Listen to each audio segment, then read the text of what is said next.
আজকে আমি আরেকটা নতুন বেবি কাঁথা নিয়ে চলে আসলাম। কাঁথাটা হচ্ছে ব্ল্যাক কালার। তো এখানে আমি একটা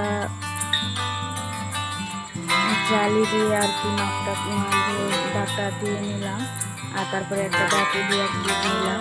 আজকের ডিজাইনটা হচ্ছে সিম্পলের উপরে হবে।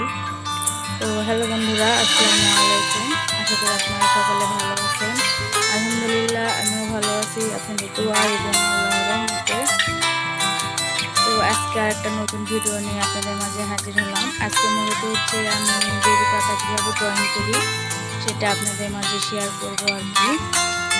তো আমার হাতে আছে, এটা হচ্ছে ডায়মন্ড পেন্সিল, এটার নাম আর কি। তো এটা দিয়ে আমি হচ্ছে ব্ল্যাকের উপরে সাদা কালার দিয়ে তো আজকে সিম্পল আর কি বেবি কাঁথাটা আমি তৈরি করব।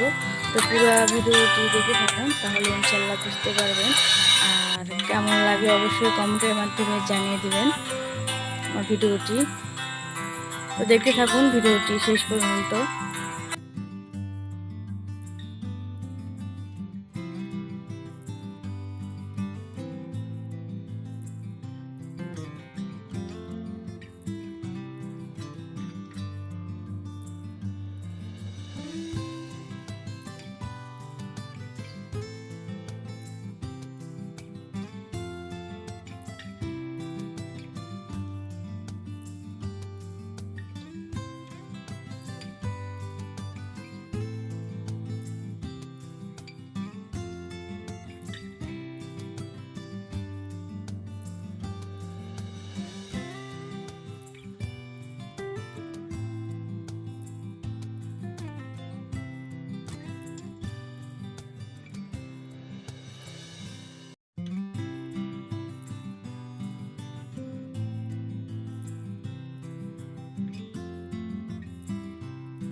আমি এখন এই যে একটা স্কেল নিয়ে নিছি, আর মাঝখানে যে রাউন্ড আছে ওটা ভিতরে সমানভাবে দাগ টেনে নেব,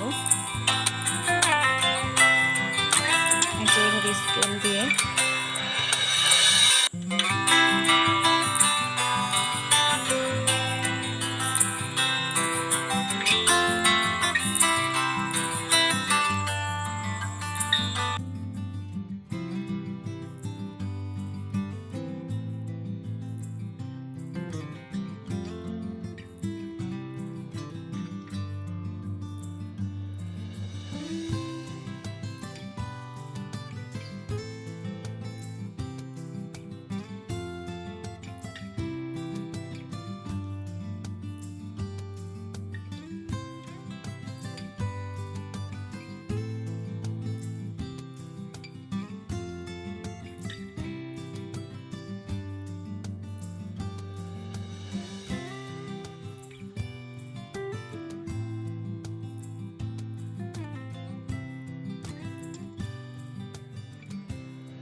তো মাঝখানে কিন্তু আমার এঁকে নেওয়া শেষ, এখন কর্নারে।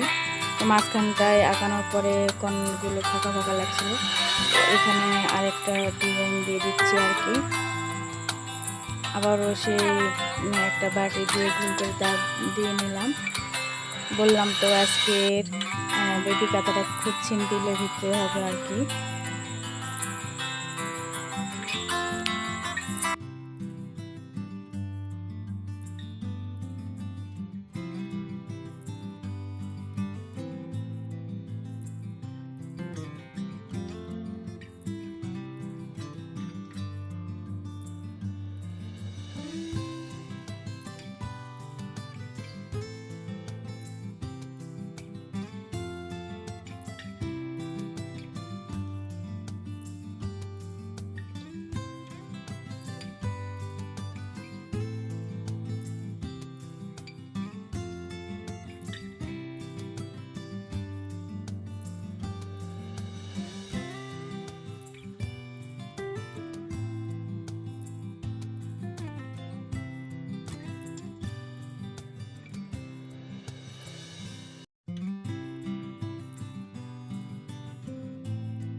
তো আমার কিন্তু কাঁথাটাই যে আঁকানো শেষ, আর এই যে সুতা দিয়ে দিচ্ছি।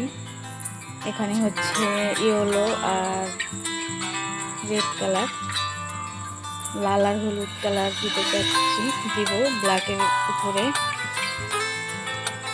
দেখেন লালটা আর হলুদটা কিন্তু অনেক ফুটে আছে। তারপরে আবার এই সুতাটা আমি দেখলাম যে কোনটা আর কি বেশি কালার আসে, তো যেটাতে বেশি ভালো লাগবে সেই সুতাটাই আমি এখানে ব্যবহার করব। তো এখানে 4টা সুতাই আমি কিন্তু রাখছি। তো মূলত পরে ভাবলাম এই দুটাতে করলে মনে হয় বেশি ভালো লাগবে, আমার কাছে যেটা মনে হলো।